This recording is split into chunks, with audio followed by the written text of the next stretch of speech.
And we're good.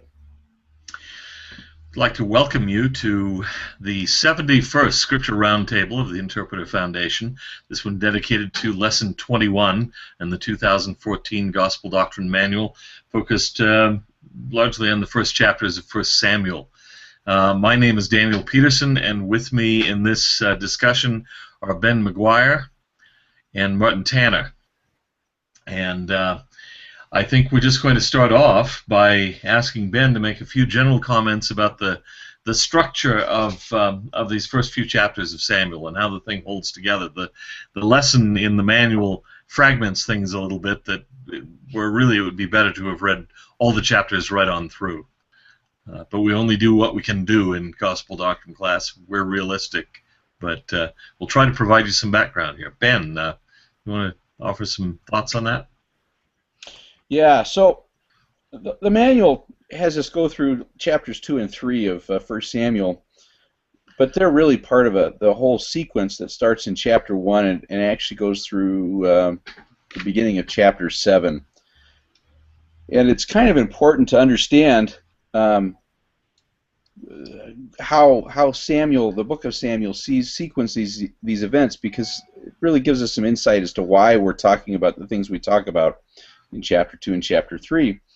And I think for this discussion, I'm going to focus a little bit as kind of a point of reference on the doorways that are referred to, and there's 5 of them in this part of 1 Samuel.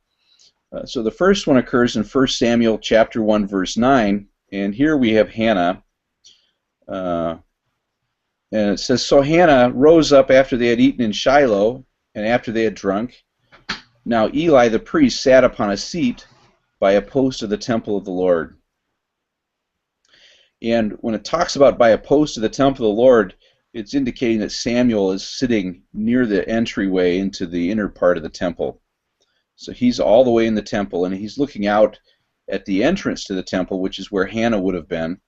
And he sees her there, and of course, and we won't read this too much, but Hannah is out there, and there's a really important part here where Hannah is praying because she wants a child, right? She's been barren, and she wants a child. And Eli looks at her, and he thinks that she's drunk, and he chastises her, right? And so this is the beginning of this sequence, and we'll see in a minute. We'll see how this plays out. Now in chapter 2, in verse 22, we have our second doorway. And it says, "Now Eli was very old, and heard all that his sons did unto all Israel, and how they lay with the women that assembled at the door of the tabernacle of the congregation." So this is the second door, and it says it's the door to the tabernacle of the congregation. So this isn't the inner part of the temple where Eli was. This is the next part out, right? This is the divider between the area where the priest worked and where the rest of Israel would gather. And as we'll see when we talk about chapter 2, Eli's sons are not very good, right? They're doing bad things. And so Eli sees them. And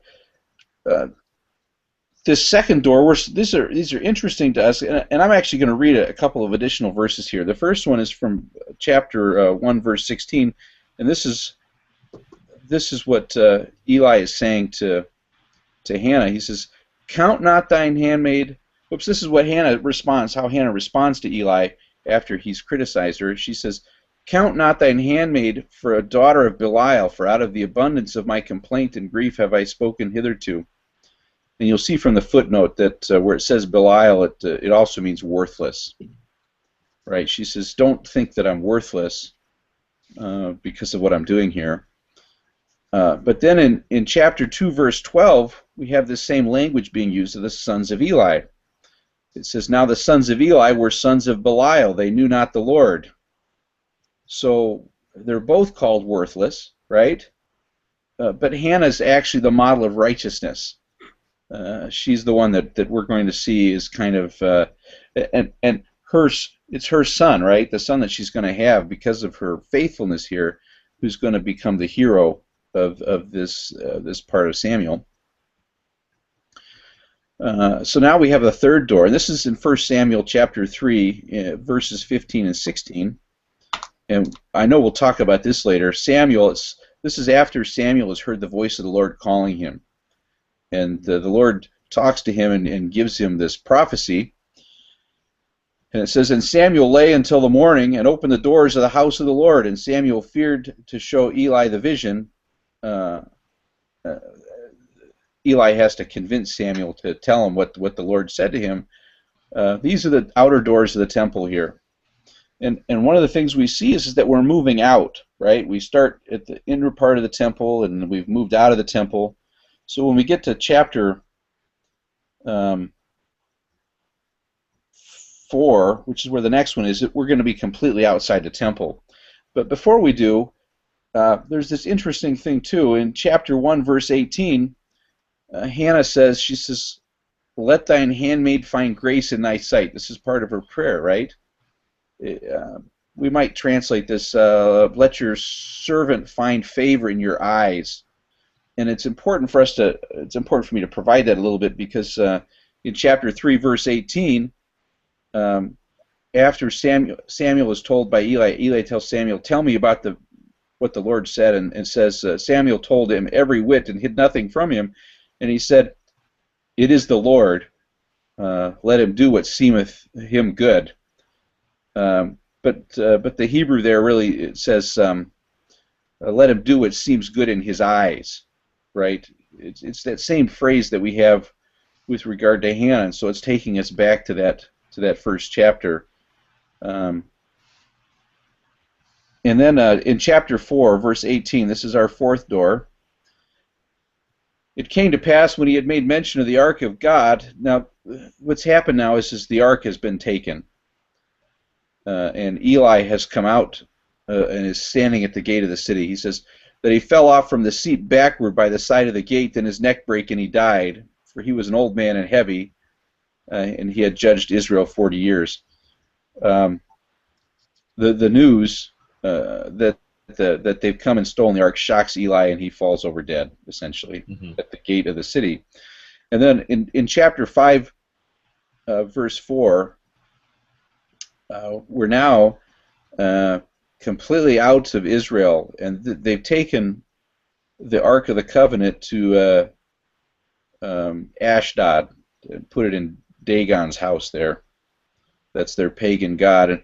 And when they rose early on the morrow morning, behold, Dagon was fallen upon his face to the ground before the ark of the Lord, and the head of Dagon and both the palms of his hands were cut off upon the threshold.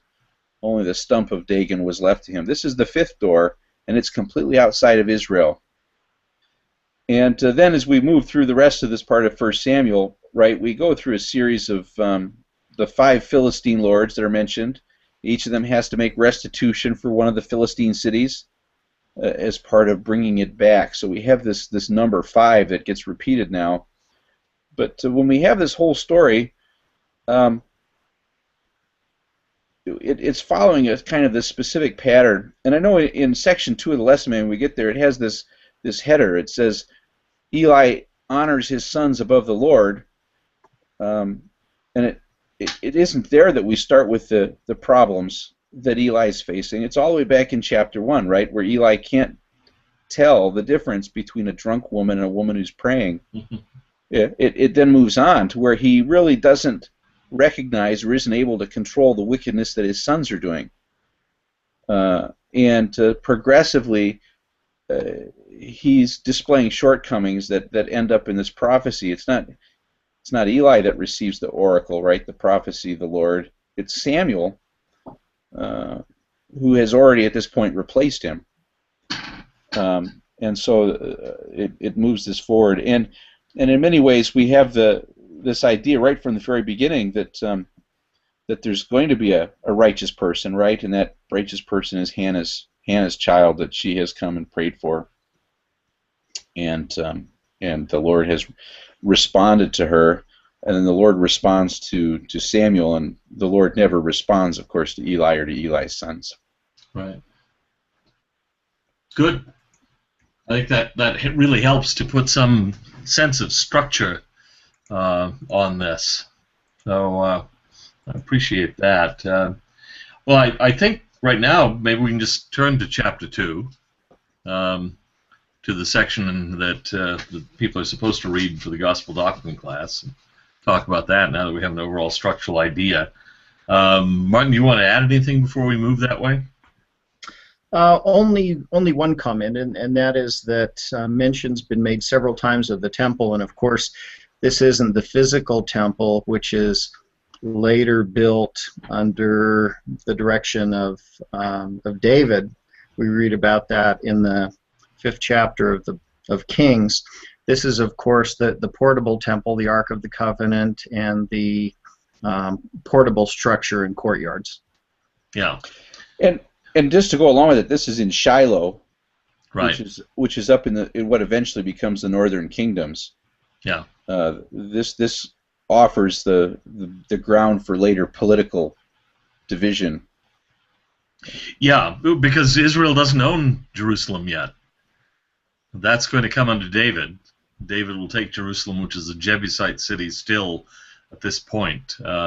He probably chooses Jerusalem, by the way, because practically speaking, it had remained unconquered. It was so it could be sort of like the District of Columbia, a federal district. It didn't belong really to any tribe. So if you want to have a capital, you choose a place that isn't under the sway of any particular tribe. Technically, it belonged to Benjamin, but they'd never actually had it. So, but at this point, Jerusalem doesn't belong to the Israelites. So the shrine is not in Jerusalem. That will come later. Well, we start off, according to the readings in the lesson manual, with verse 12 of chapter 2 of 1 Samuel. And it comments there that the sons of Eli knew not the Lord, which is, I think everybody understands this, but maybe it's worth saying, that it doesn't mean they didn't know his name. It doesn't mean they didn't know about him, but they didn't know him. And to know in biblical language often has the sense of experiential knowledge, direct acquaintance. I mean, even to the extent of being used for marital relations. But they didn't know the Lord. They could probably have talked learnedly about him. They were priests. They, whatever counted as priestly learning in those days, they probably could do smoothly and glibly. But they didn't know him. I was struck at this most recent General Conference, by the way. I think it was this most recent, where President Packer spoke and said something about, I know the Lord. And he doesn't mean by that, I can name him, I can cite you chapter and verse about him. It's a matter of direct experiential knowledge of some sort. I'm not going to make any claim beyond what he said, but that's an important thing. Later on, it says of Samuel that he didn't yet know the Lord when the voice comes to him in the temple, because he hasn't had that kind of direct personal acquaintance with God. I don't think we need to get into the details of these verses, the first verses that the lesson manual looks at in chapter 2 about what's going on with the sacrifices. Suffice it to say that they're being exploitative, the sons of Eli. They're taking more than their share, and this idea that they take it by force if they don't get enough. They're using their position to profit from it, from being priests, and it says that they made. Let's see, verse 12. Therefore, the sin of the young men was very great before the Lord, for men abhorred the offering of the Lord. People came to dread going to the shrine because you'd be roughed up by the priests and their thugs, and it was not a worshipful experience. It wasn't a good experience. It was a nasty one. And that is why they're so abhorrent. Meanwhile, there's a person coming along who's going to take over the role, and that's Samuel. But along the way, it says that Eli was very old, verse 22, and heard all that his sons did unto all Israel, how they lay with the women that assembled at the door of the tabernacle of the congregation. I don't know whether that's just plain lustfulness or whether it has something to do with temple prostitution and imitation of some of the surrounding cultures. There would be a basis for that. And Eli heard all this, and he said unto them, Why do ye such things? For I hear of your evil dealings by all this people. Nay, my sons, for it is no good report that I hear. Ye make the Lord's people to transgress. So he knows the problems. The problem is he isn't going to do anything about it, really. He talks to them, but he doesn't make a change. There's one point here that I wanted to make.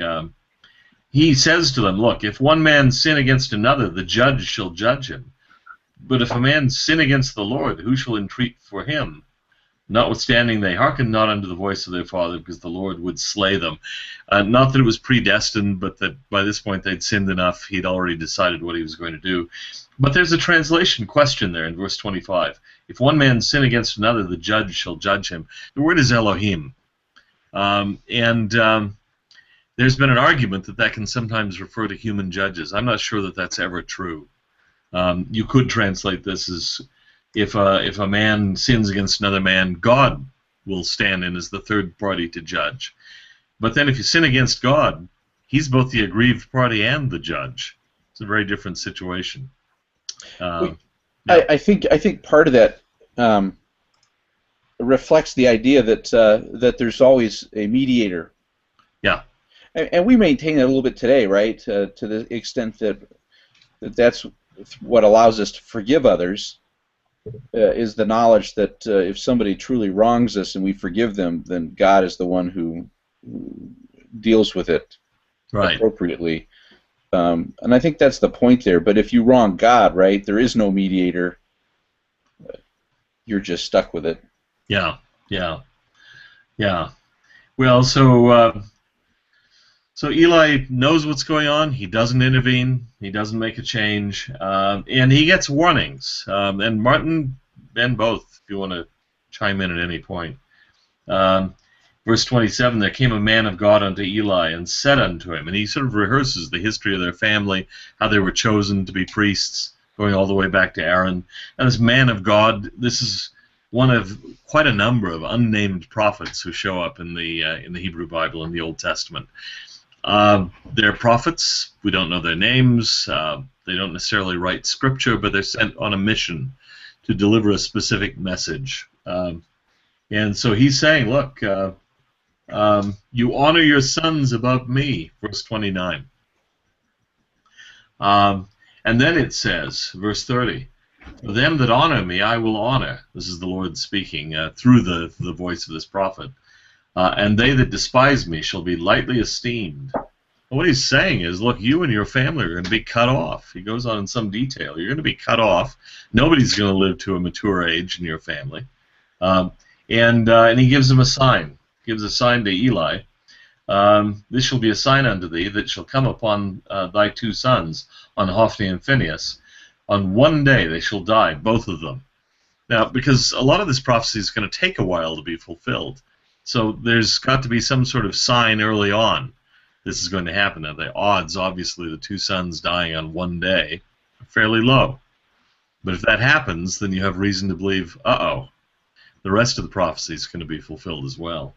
So that is the sign that's given to Eli. Well, and we have some history behind that idea, right? The two sons of Aaron. Yeah. Who got too close to God, right? Right. Effectively, and God kills them both. Yeah. It isn't just that it's unlikely to happen. When it does, it's considered that God's will. That, you know what I mean. So it's right. It's part of that concept.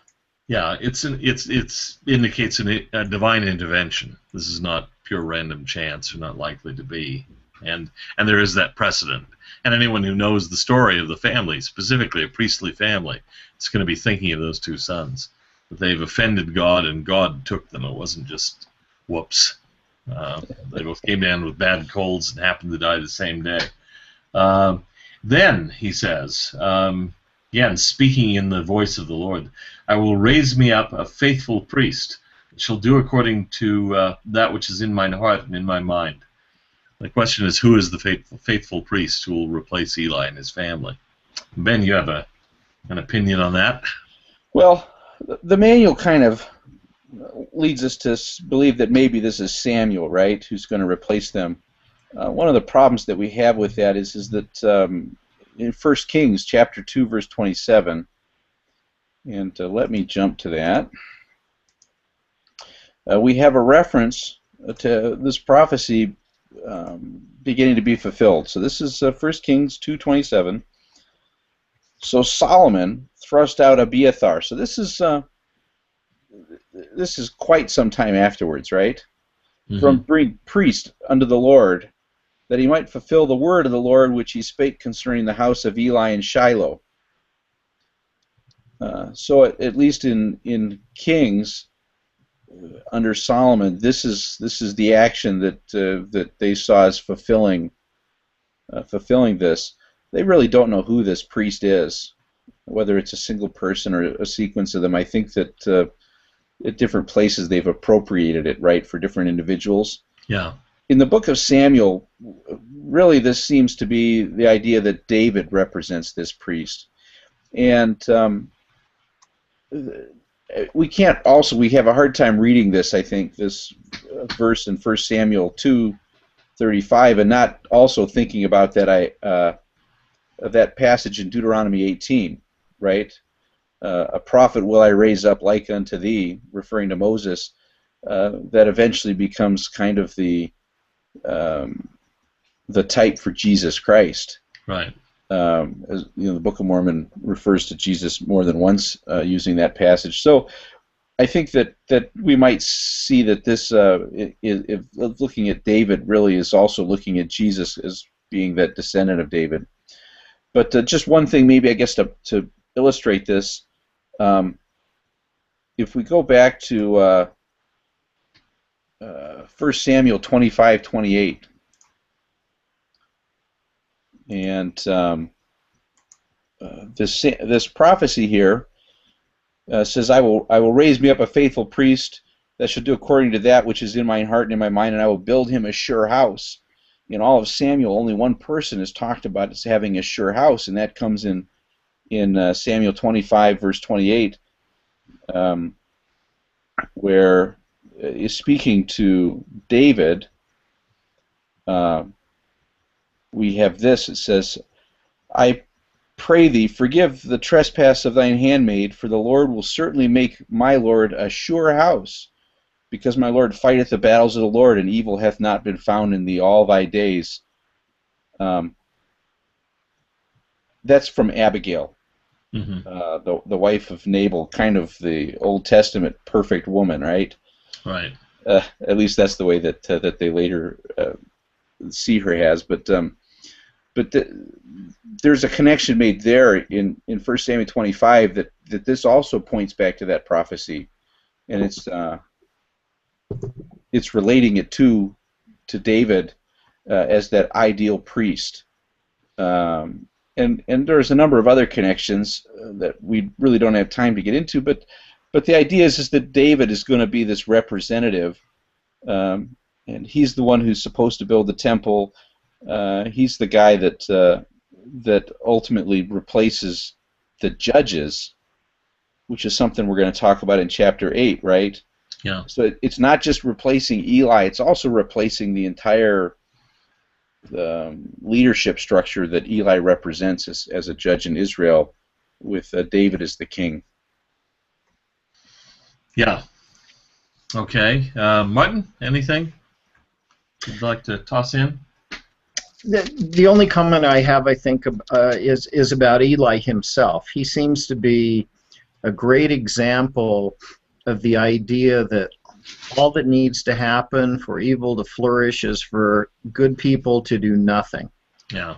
He doesn't seem to be such a horrible person. He is concerned enough about goodness and about the Ark of the Covenant that when he hears about it, it is such a shock to him that he falls over and dies. And he seems to want to do good, but he just isn't strong enough to chastise his children or to set evil right. And that's all that's required for evil to flourish. I'll leave chapter 2 there. Well, there's one other thing I guess I meant to say, which is, this is not the same thing as excommunication in the modern church, but it's relevant. The idea is that sometimes sins or whatever can become so egregious they're damaging the believers, and so people need to be cut off. That doesn't mean capital punishment, but that means expelled from the community. God can do capital punishment if He wants. In fact, He will to all of us at some point or another.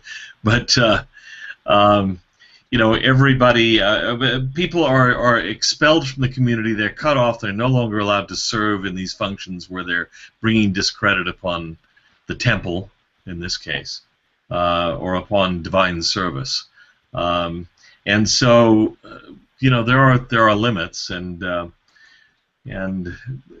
Lord is merciful, but ultimately there are also those concerns, you know, that if people are polluting the Lord's house or driving people away from the divine service, then ultimately they need to be severed from that. So it's a tough lesson, and the upshot of the story for Eli and his family is very, very negative. But it shows a God who is willing to intervene to preserve his the purity of his house. Well, and you know, we have at the beginning, we have Hannah who goes to the temple and is praying, right? Right. This is the model of how we should approach the temple, the model of why we go there, and her prayers are answered. When we have Eli's sons there, the women who go there aren't going there and having their prayers answered.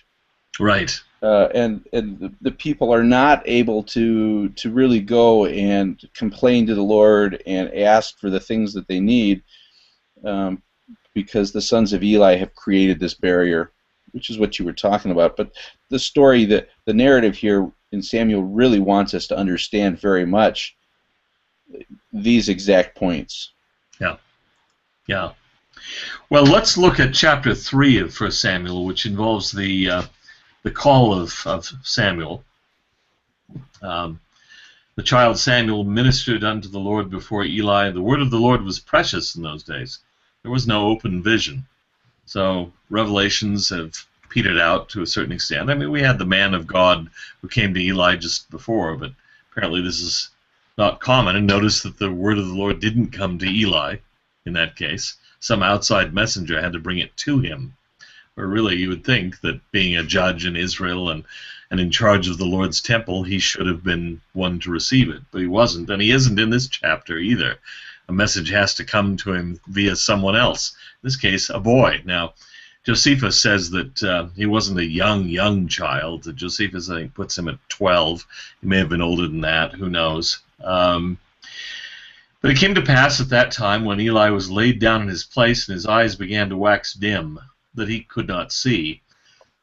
And ere the lamp of the Lord went out in the temple of the Lord, where the ark of God was, and Samuel was laid down to sleep, that the Lord called Samuel, and he answered, Here am I. And he ran unto Eli, because of course he thinks it's Eli who's calling him, and said, Here am I, for thou calledst me. And he said, I called not. Lie down again. And he went and lay down. The Lord called yet again, Samuel. And Samuel arose and went to Eli and said, Here am I, for thou didst call me. And he answered, I called not, my son. Lie down again. And Samuel did not yet know the Lord. There you have that idiom again. Neither was the word of the Lord yet revealed unto him, so he doesn't recognize the voice. And the Lord called Samuel again the third time. And he arose and went to Eli and said, Here am I, for thou didst call me. And Eli perceived that the Lord had called the child. Therefore Eli said unto Samuel, Go, lie down, and it shall be, if he call thee, that thou shalt say, Speak, Lord, for thy servant heareth. So Samuel went and lay down in his place, and the Lord came and stood, and called as at other times, Samuel, Samuel. Then Samuel answered, Speak, for thy servant heareth. Now, a couple of things to say about that. First of all, notice the threefold repetition. That's interesting to me. I have actually had the argument made by a fairly sophisticated critic that it turns out threefold repetition is a big deal in Indo-European folk tales. And so he was convinced that that gave Joseph Smith away, because you have the three-time, ministering of Moroni. It's right out of a European folk tale. Well, the threefold repetition shows up all over the place, including here. For that matter, if you want to go even further afield, the prophetic narrative, the prophetic call narrative that's come down traditionally about Muhammad has a threefold repetition. I mean, it's definitely not something that's distinctively Indo-European. But you have it here, and the third time, of course, Eli gets the point. But then the other thing that stood out here, is that the Lord came and stood and called as at other times. It's actually the Lord or an angel, or who knows. coming, according to this passage, saying he came and he stood. He stood right there in the temple and was talking to Samuel. And I sometimes read passages like this and I think, okay, if you didn't know from sophisticated theology that that's not possible, that God can't stand because he has no location, he has no legs upon which to stand, and so on. If you hadn't been trained into that, how would you naturally read this passage?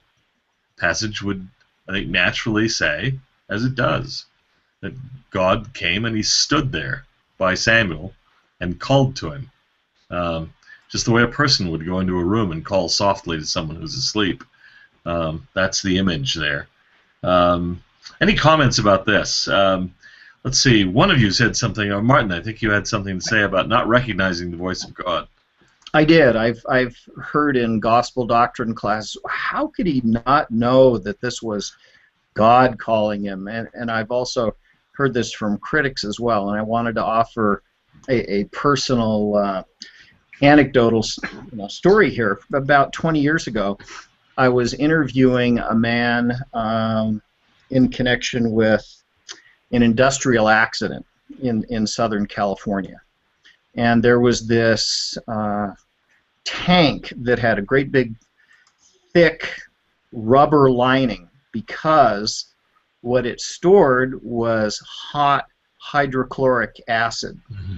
And what had happened is that he had gone in for a final inspection before it was to be filled. It had just undergone repairs. And someone else, apparently not knowing that he was in there, closed the door and they started to fill it up.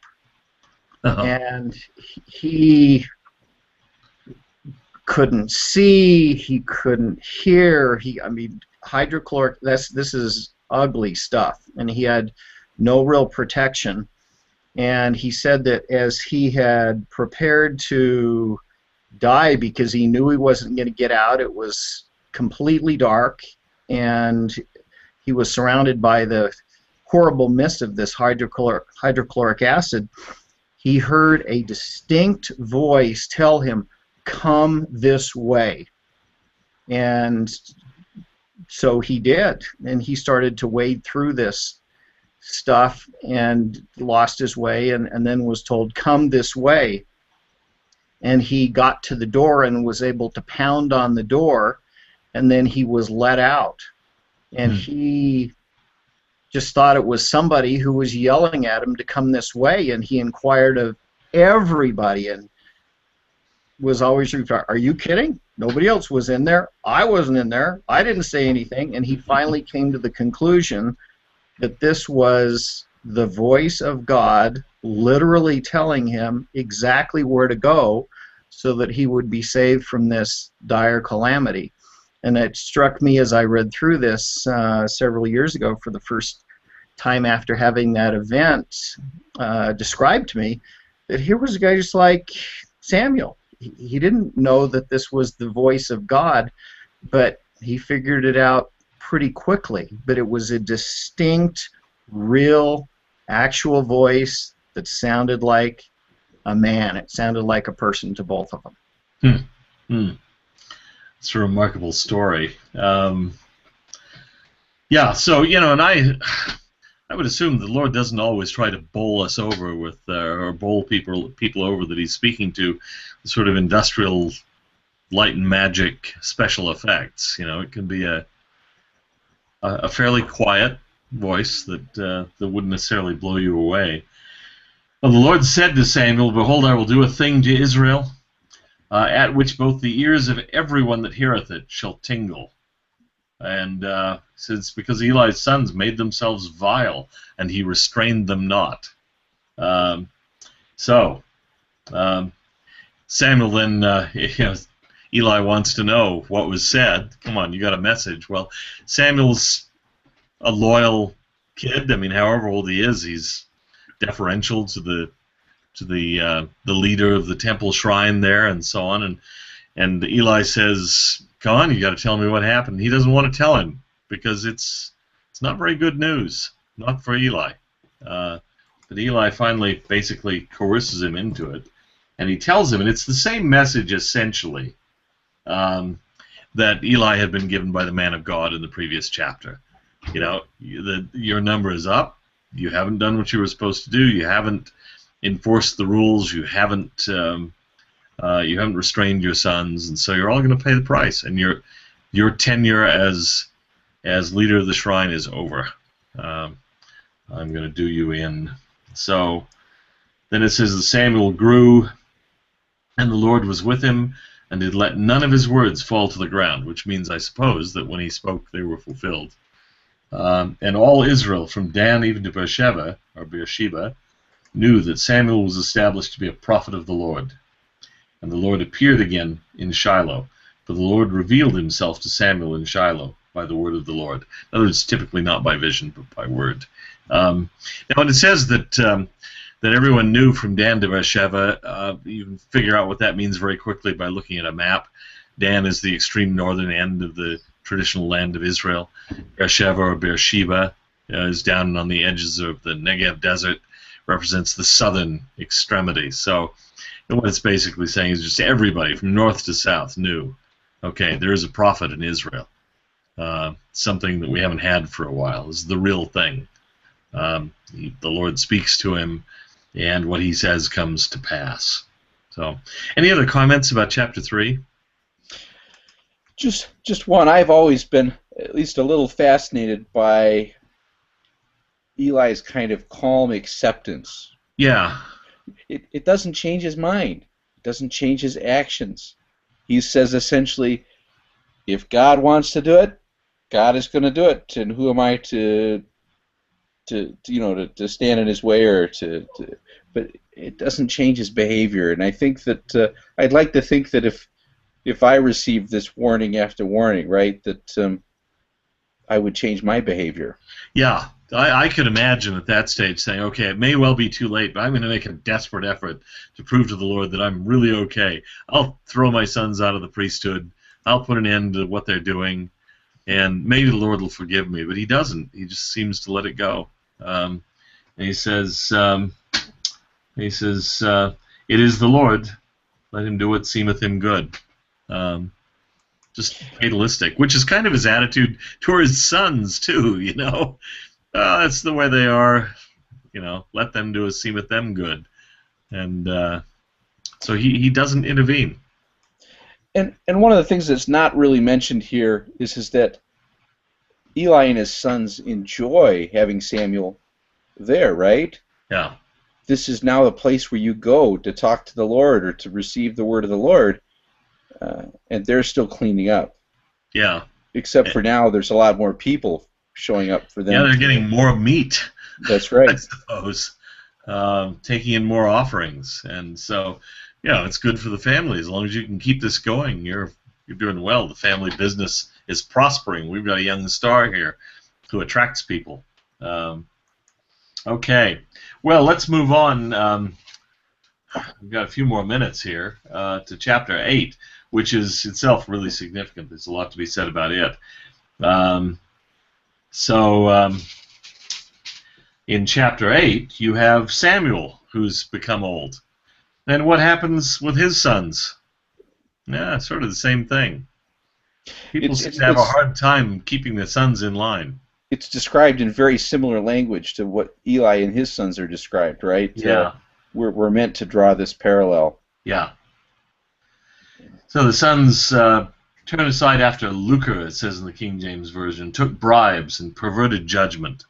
So again, they're profiting from their religious role.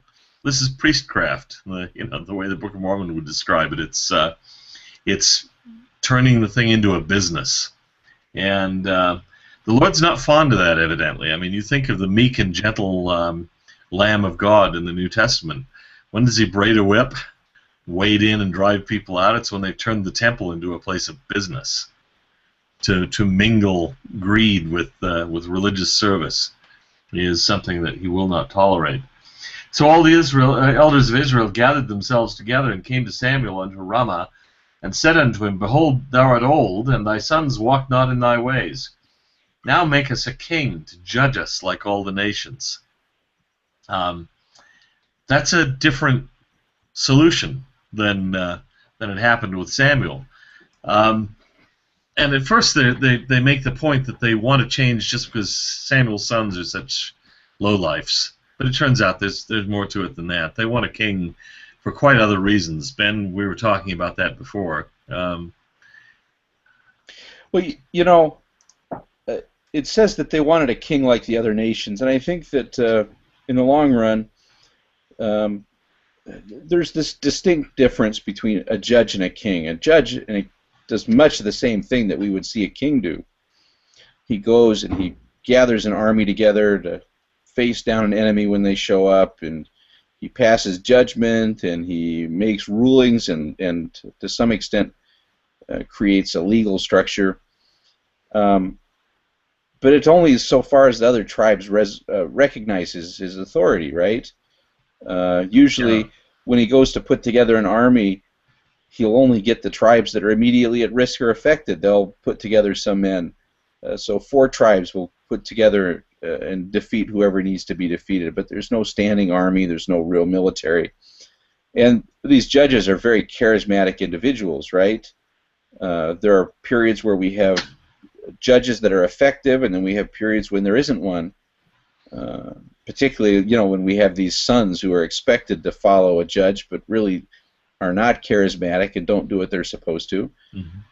And at the same time, too, if you're going to be dealing with other nations, and you want to be treated as an equal and to be able to negotiate trade and treaties and things, you need to have the same sort of political figurehead that they have. Mm-hmm. And so that's part of their request too, and maybe now's a good time to discuss this for a moment. Samuel here is going to be very negative about kings, and we get this negativity other places. The Book of Mormon is very negative about kings too, right? Yeah. Unless you have a great king, but the Book of Mormon celebrates its great kings, right? The 2 big ones are Nephi and King Benjamin. And then there's King Mosiah, who does great too. I'm not dismissing some of the others. In this part of the Old Testament, David is a great king. That verse that I read a little bit ago in chapter 25 talks about how David didn't do anything wrong, right? He was righteous, or at least they felt that he was. And so much of this king rhetoric is aimed not so much at David, who appears, but really aimed at his successor Solomon, who was a terrible king, right? This is going to be part of Samuel's message to the people when they ask for a king. He's going to say, "You think my sons are bad, right? Just wait till you see a bad king." And of course, the Israelites, it takes them a while to find a really bad king, because they do get David and they have Saul. Saul is not so bad. He's not great, but he's not bad, right? And we have David who kind of unifies Israel and does really great things for the kingdom. And so to some extent we have this love-hate relationship that we're going to see through the rest of Samuel, over the next couple lessons. And there's this tension between wanting to describe David in really good terms because they like him so much, and yet at the same time trying to hold true to this criticism of the need for a king, or the desire for a king to replace the heavenly king. And I also think that in that little bit we just read, when it talks about, or maybe we haven't read it yet, when it talks about how the people are not rejecting Samuel, they're rejecting God, right? That applies to Samuel's sons as well. Yeah. That's part of the very pointed message to him. Your sons they're rejecting me. They're not so much rejecting you. They just don't talk to me like you do, and I don't talk to them like I talk to you, and so it's a different relationship. Yeah. The fact was there were kings all around, and they served as military leaders and provided a unified government. Israel was a different thing. It was a kind of tribal confederation up until this point, and a judge might be effective, but then the judge's kids might lack any charisma or any ability to lead, and that happened over and over again. Trouble is, of course, that with the monarchy, you can get a good monarch, and then the sons may be just the same sleazeballs that they would have been had he been a judge. So it doesn't really solve that problem, except that it gives them a kind of legal status. A judge was simply a charismatic figure, but now even if you're a cruddy king, you're still the king, and that gives a kind of legal, continuing, stable status to things. So I suppose they might have seen that as a way in which monarchy would be an improvement on the judgeship. But I noticed the translation here. They want a king, make us a king to judge us like all the nations. In other words, they're still thinking basically of the judgment function in a way. It was broader than judging in English is, but it's the same idea. We want a king, a single king, who has kind of juridical status, legal status, so that this sort of nonsense doesn't happen over and over and over again. But the thing displeased Samuel when they said, "Give us a king to judge us." I'm not sure that he's so displeased with their rejection of his kids. Excuse me, but he doesn't like the idea that they're going to reject the kingship of God, and that they want to be like all the nations. And so the Lord said unto Samuel, "Hearken unto the voice of the people, and all that they say unto thee. For they have not rejected thee, but they have rejected me, that I should not reign over them." Now I cannot read this passage without thinking about the trial of Jesus, and how at one point, Pilate says, "Hey, look, isn't this your king?" And the crowd is made to yell out, "We have no king but Caesar." Boy, what a rejection of God. I mean, they actually are rejecting God there, and opting, at least for the moment, to say Caesar is our king. Hey, we're not even rebellious. We like Caesar. Great, we have a king. Just as long as you get rid of this guy. I can't ever hear that exclamation from the crowd without thinking of this passage in 1 Samuel. Martin, anything? That's probably intentional, by the way. Yeah, I think it probably is. Because that's the same issue, right? Yeah. They haven't rejected human rulers, they've rejected me. In this case, they really literally have. So They really literally have. Here it seems like the people are fed up with the sons of Samuel, and they want a change. And the way they figure they're going to have their change is by consolidating power. And of course, as has been mentioned before, if you consolidate power in one person, that can work out well if he's a good person, a good king, but it works out very poorly if he's not. And if you have a number of different judges, or power's not consolidated, at least it spreads around and softens the good as well as softening the bad. And they've just had enough, and they're done with it. And there are a number of Old Testament commentaries that think that this is a later revision of the book of Samuel, looking back to have a description about the result of having a number of kings. Because, Ben, as you've described, things didn't work out so well completely with David or with Saul or with any other of the kings, although they had their good points. And so here's the prophetic statement about how it's really not going to work out so well. Yeah. Whether it's a look back or truly, genuinely a look forward, it's accurate in terms of its depiction of kings and how they'll turn out. Well, the Lord says to Samuel, "So hearken unto their voice," verse 9, "howbeit yet protest solemnly unto them, and show them the manner of the king that shall reign over them." He says, give them a warning. You can't do this. It sort of reminds me of these commercials where if you take this pill, it'll solve many of your problems, and then the announcer goes on very quickly, but certain side effects have been reported, like serial murders, mass suicides, third eyes growing in the middle of your forehead, but these are rare, and so you can use this thing to fight athlete's foot. So before they make the deal for the king, they've got to be given the warning, and they're given that. He said, "This will be the manner of the king that shall reign over you," verse 11. "He will take your sons and appoint them for himself, for his chariots, and to be his horsemen. Some shall run before his chariots. He will appoint him captains over thousands and captains over 50s, and will set them to ear his ground, and to reap his harvest, and to make his instruments of war and instruments of his chariots. In other words, he's going to institute a kind of draft. He's going to have a standing army. You know, you want a permanent warlord, you're going to get a permanent army, more or less. And then, of course, it'll have to be supported, so he'll draft your people to tend his fields. He will take your daughters to be confectionaries. It's probably perfumers, ointment makers, I think the LDS edition says as alternatives, and to be cooks and to be bakers. And he will take your fields and your vineyards, your olive yards, even the best of them, and give them to his servants. And he will take the tenth of your seed and of your vineyards and give to his officers and to his servants. He will take your men servants and your maid servants and your goodliest young men and your asses and put them to his work.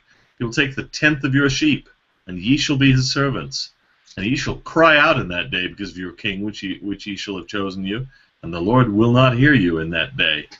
So it's going to be a very burdensome sort of thing. Now, to be honest, I read about the 10% tax rate that the king is going to charge, and I think sounds pretty good to me, actually. You know, but in those days they weren't used to it. They didn't have a big burdensome central bureaucracy or central government, and now he's going to come in. He's going to have to. He's got to support the royal establishment. He's going to have to take some of your money, your harvests, your seed, to support his functionaries. Do you really want this? And their answer is, yeah, we do.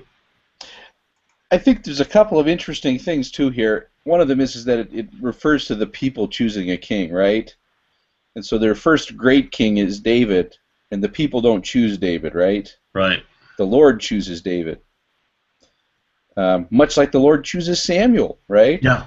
It's when David is old and his sons take over that they get the result of this choice with no control, right? The Lord can replace the sons of Eli, and he can get rid of the sons of Samuel if he has to. But without this system of judges where the Lord has a choice, we've moved to a new system where they've taken that choice away, and they're stuck with Solomon. It's it's like the joke I've heard occasionally about the rise of Nazi Germany, other totalitarianisms, where the principle is, they say, one man, one vote, once. You get to make that choice, but you never make it again, because now you got a king, and he just succeeds his father, and the next one succeeds his father, and you get the luck of the draw. And you may not be happy, and the Lord says, you'll cry unto me about that king that you've chosen for yourselves, and I won't listen. Because I warned you. I told you this would happen. So this is a fateful day in the history of Israel. It changes from a tribal confederation, ideally led by prophets, and then in a bad time led by charismatic judges and so on, some of them righteous, some of them not, to get a monarchy like all the other nations. And let's admit, at first it's wildly successful. Yeah. Yeah. They're, I'm sure, the first generation are patting themselves on the back on what a great decision they made. Yeah. I don't know what Samuel was talking about. Well, and ever afterwards, people talk about the house of David, the posterity of David. I mean, even the Messiah is going to come through the line of David. I mean, this is a big deal. It doesn't come through the line of Moses. It comes through the line of David, the royal house. So, you know, it is successful at first. It looks good, but in the long term, it doesn't work out so very well. And you have to look at, of course, a lot of the Old Testament is probably written from a partisan point of view, but not very many of the kings show up in a positive light in either the Northern Kingdom or the Southern Kingdom or the United monarchy at the first. They're portrayed as being typically unworthy of their role. With just a few exceptions, Josiah maybe, Hezekiah, and a few like that. So, it says, nevertheless, after being warned, verse 19, the people refused to obey the voice of Samuel, and they said, nay, but we will have a king over us, that we may also be like all the nations, and that our king may judge us, and go out before us and fight our battles. So Samuel heard this, and he rehearsed the words of the people into the ears of the Lord. The Lord said to Samuel, hearken unto their voice and make them a king. So They want a king, they get a king. Well, we have gone on for about 55 minutes. That's a healthy time. Do we have any other things we want to say about these passages? Martin, did you have anything you wanted to add? You had a list of things, and I don't have it, so I don't remember what's in it. No, you're fine. The only comment I'll make is if anyone has any extra reading time, take a look at chapters 5 and 6 if you want a little interesting reading about what happened to the Philistines when they took the Ark of the Covenant, and try to imagine in your mind a plague of being stricken with hemorrhoids and mice, and then them actually making gold facsimiles of them and sending them back with the Ark of the Covenant to the Israelites. I've always tried to think, what would a golden hemorrhoid look like? I'm not quite sure. But anyway, if you read it and understand what you're reading there, it's really quite amazing and a little bit humorous. So don't skip over 5 and 6 if you have some time. Sounds like the name of a restaurant. But I wouldn't go. Maybe the Golden Mouse, but not the Golden Hemorrhoid. I couldn't. Or that could be the name of a really high-class urologist's office or something. I better quit. All right. So, anything else, Ben? No, I think I've said enough tonight. So. Well, it's an interesting period. It's a pivotal period in the history of Israel, and so well worth reading. Some good lessons to be learned there, and lessons about how the Lord really does expect to be respected. We should not be casual with these things, even when it involves our own family members. That He's to be treated with respect and honored, and we should not be driving people away from the house of the Lord or from the church. So if that sort of thing happens at a certain point, then the church leadership has to step in defense of the kingdom itself and let certain people go. It just happens. I remember, I will just say something really quickly. Serving as a bishop in a ward, I had a fellow at one point who it was a bit of a problem. I'd been working with him a long time, but then I began to get wind of the fact that he was, I thought, potentially preying on someone in the ward, a young woman who had her own issues and insecurities. And I began to hear it from enough people that I called him in and said, "Look, I've been willing to work with you and happy to do it, as a matter of fact, to try to help you get your life in order and so on. But if I hear one more report about you possibly being a little bit of a predator on this young woman, then for at least a few minutes I'm going to forget all about my concern for your soul." And I said, "I'll throw you out so quickly you won't even know what hit you, because I want to protect weak people in the world, people who need to be protected. That's my principal obligation. Then after that, then I'll try to work with you again if I can." But that's an obligation the church leaders have, and that's what wasn't being done here, was to protect the people who were being abused at the gate of the Lord's sanctuaries. So, anyway, well, thank you, Martin Tanner and Ben McGuire, for this, the 71st Scripture Roundtable of the Interpreter Foundation. We're grateful for those who participate in these. It's been a remarkable run, and it's going to continue. So thank you to everyone involved, and particularly to Ben and Martin.